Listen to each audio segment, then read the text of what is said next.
Develop ಮಾಡ್ತಾ ಇದ್ದೀರಾ ನೀವುಗಳೆಲ್ಲ ಸೇರಿ.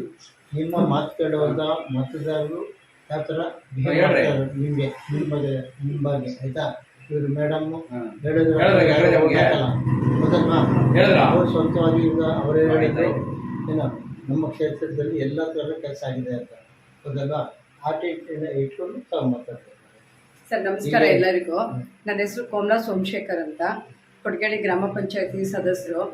ನಾನು ಹೇಳೋದೇನೆಂದರೆ, ನಾನು 18-19 ವರ್ಷದಿಂದ ಎಸ್ ಟಿ ಸೋಮಶೇಖರ್ ಅವರ ಫಾಲೋವರ್ಸ್ ಆಗಿ ಕೆಲಸ ಮಾಡ್ತಾಯಿದ್ದೀನಿ. ಆದರೂ ಕೂಡ ನಾನು ಒಬ್ಬ ಕಾರ್ಯಕರ್ತೆ ಆಗಿದ್ದಾಗ ನಾನು ನಮ್ಮನೆ ರೋಡು ನನ್ನ ಕೆಲಸನೇ ನಾನು ಹೇಳ್ತಾ ಇರೋದು. ನಾನು ಒಂದು ಕಾರ್ಯಕರ್ತೆ ಆಗಿದ್ದಾಗ ನನ್ನ ಮನೆ ಏರಿಯಾನಲ್ಲಿ ಒಬ್ಬೊಂದು ಗಾಡಿ ಓಡಾಡೋಕ್ಕಾಗ್ತಾ ಇರಲಿಲ್ಲ, ಒಂದು ಜನ ಬರೋಕ್ಕಾಗ್ತಾ ಇರಲಿಲ್ಲ. ಮಳೆ ಬಂದರೆ ಅಲ್ಲಿ ಎಂಥ ಪರಿಣಾಮ ಬೀಳೋದು ಅಂದರೆ, ಅಣ್ಣ ನನಗೆ 1 ಕೋಟಿವರೆಗೂ ಕೆಲಸ ಮಾಡಿಕೊಟ್ಟಿದ್ದಾರೆ. ನಾನು ಒಂದು ಕಾರ್ಯಕರ್ತೆ ಆದಾಗ ಅವಳು ಯಾರೋ ನನಗೆ ಅಪೋಸ್ ಎಷ್ಟೋ ಜನ ಮಾಡಿದ್ರು. ಅವಳು ಮಾಮೂಲಿ ಲೀಡ್ರು ಶಿವಶಕ್ತಿ ಸಂಘದವ್ರಿಗೆ ಯಾಕೆ ಮಾಡ್ಕೊಡ್ತೀನಿ ಅದನ್ನು ಅಪೋಸ್ ಮಾಡಿ ಅವರು ಕೆಲಸ ಕಾರ್ಯಗಳು ಮಾಡಿಕೊಟ್ಟಿದ್ದಾರೆ. ಆಮೇಲೆ ಅವರು ನಮಗೆ ಶಾಸಕರು ಅಲ್ಲ, MLA ಅಲ್ಲ, ಒಂದು ನನಗೆ ಸ್ವಂತ ಅಣ್ಣನಿಗಿಂತ ಹೆಚ್ಚು ಅಂತ ನಾವೆಲ್ಲ ತಿಳ್ಕೊಂಡಿರೋದು. ನಾವಿವತ್ತು ಎಲ್ಲರಿಗೂ ಮನೆಗೂ ಹೋಗಿ ಈ ನಮ್ಮ ಕಾಂಗ್ರೆಸ್ಗೆ ವೋಟ್ ಮಾಡಬೇಕಂತ ಮನವಿ ಮಾಡಿದಾಗ ಎಲ್ಲರೂ ಖಂಡಿತ ಅಣ್ಣ ಮಾಡಿಕೊಟ್ಟಿರೋ ಕೆಲಸಗಳು ನಾವು ಇವತ್ತಿಗೂ ಮರೆಯಲ್ಲ. ನಾವು ನಿಮಗೆ ವೋಟ್ ಮಾಡ್ತೀವಿ ಅಂತ ಜನ ನಮಗೆ ಬೆಂಬಲ ಕೊಟ್ಟಿದ್ದಾರೆ. ಎಲ್ಲದಕ್ಕಿಂತ ಎಸ್ ಟಿ ಸೋಮಶೇಖರ್ ಅವ್ರನ್ನ ಹೇಳಬೇಕು ಅಂದರೆ, ಒಂದು ಒಡಗುಟ್ಟ ಅಣ್ಣನಿಗಿಂತ ಹೆಚ್ಚು ಯಾವುದೋ ರಾತ್ರಿ ಎಷ್ಟೊತ್ತಲ್ಲಿ ಏನೇ ಕೇಳಿದ್ರು ಯಾರಿಗೂ ಇಲ್ಲ ಅಂತ ಹೇಳಲ್ಲ. ರತ್ನಾನಗರದಲ್ಲಿ ಬೋರು ತೆಗೆಸ್ಕೊಟ್ರು, ಮತ್ತು ಮೋಟ್ರು ಬಿಡಿಸ್ಕೊಟ್ರು. ಪ್ರತಿಯೊಂದು ಕೆಲಸನೂ ಸರ್ ಬೇಜಾರು ಮಾಡ್ಕೊಳ್ಳಲ್ಲ, ನಗುಮುಖದಿಂದನೇ ಹೋಗಿರೋಂಥ ಹೆಣ್ಮಕ್ಳಿಗೆ ಯಾರಿಗೂ ನೋವು ಮಾಡಲ್ಲ. ಆಯಿತು ನಾನು ಕೆಲಸ ಮಾಡಿಸ್ಕೊಡ್ತೀನಿ ಅಂತಾರೆ. ಇವತ್ತು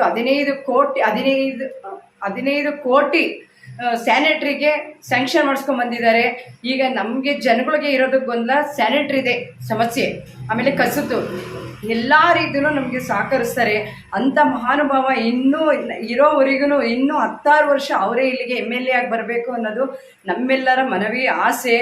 ಅದು ಖಂಡಿತ ನಾವು ಸೋಮಶೇಖರ್ ಅವ್ರಿಗೋಸ್ಕರ ಹಗಲು ರಾತ್ರಿ ದುಡಿತೀವಿ. ಅವ್ರನ್ನ ಗೆಲ್ಲಿಸ್ಕೊಳ್ಳೋದಕ್ಕೆ ಭಾಳ ಶ್ರಮ ಪಡ್ತೀವಿ ನಾವು. ಅವ್ರು ಗೆದ್ದೇ ಗೆಲ್ತಾರೆ ನಮ್ಮ ಕ್ಷೇತ್ರದಲ್ಲಿ.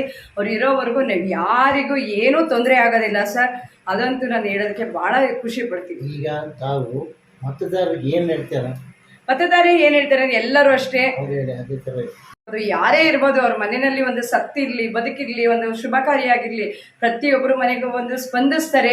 ಖಂಡಿತ ಮತದಾರರಿಗೆ ನಾನು ಹೇಳ್ಕೊಳ್ಳೋದು ಮನವಿ ಮಾಡೋದೇನೆಂದರೆ, ಎಸ್ ಟಿ ಸೋಮಶೇಖರ್ ನಮಗೆ ಬೇಕು, ರಾಜೀವ್ ಗೌಡ್ರಿಗೆ ನೀವು ವೋಟ್ ಮಾಡಲೇಬೇಕು. ಕ್ರಮ ಸಂಖ್ಯೆ 2 ದಯಮಾಡಿ ನೀವು ಕ್ರಮ ಸಂಖ್ಯೆ 2ಕ್ಕೆ ಕಾಂಗ್ರೆಸ್ಗೆ ವೋಟ್ ಮಾಡಬೇಕು. ಸಿದ್ದರಾಮಯ್ಯವರು ಹೆಣ್ಮಕ್ಳಿಗೆ 2,000 ರೂಪಾಯಿ ದುಡ್ಡು ಕೊಡ್ತಾ ಇದ್ದಾರೆ, ರೇಷನ್ ದುಡ್ಡು ಕೊಡ್ತಾ ಇದ್ದಾರೆ, ವಿದ್ಯುತ್ ಬಿಲ್ನ ಕಮ್ಮಿ ಮಾಡಿದ್ದಾರೆ, ಬಸ್ ಸಂಚಾರಕ್ಕೆ ಸಪೋರ್ಟ್ ಮಾಡಿದ್ದಾರೆ. ಇದು ಎಲ್ಲ ಹೆಣ್ಮಕ್ಳಿಗೂ ನಿಮಗೆ ಮನಸ್ಸಿನಲ್ಲಿ ಬರಬೇಕು. ಯಾರಪ್ಪನ ಮನೆ ದುಡ್ಡೇನಲ್ಲ, ನಮ್ಮ ದುಡ್ಡೇ ಇರ್ಬೋದು. ಮೋದಿಯವರು ಮಾಡ್ತಾ ಇರೋದನ್ನು ಯಾರಪ್ಪನ ಮನೆ ದುಡ್ಡಲ್ಲ, ನಮ್ಮ ದುಡ್ಡೇನೆ.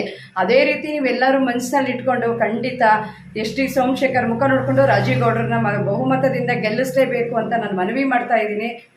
ಧನ್ಯವಾದ ಸರ್.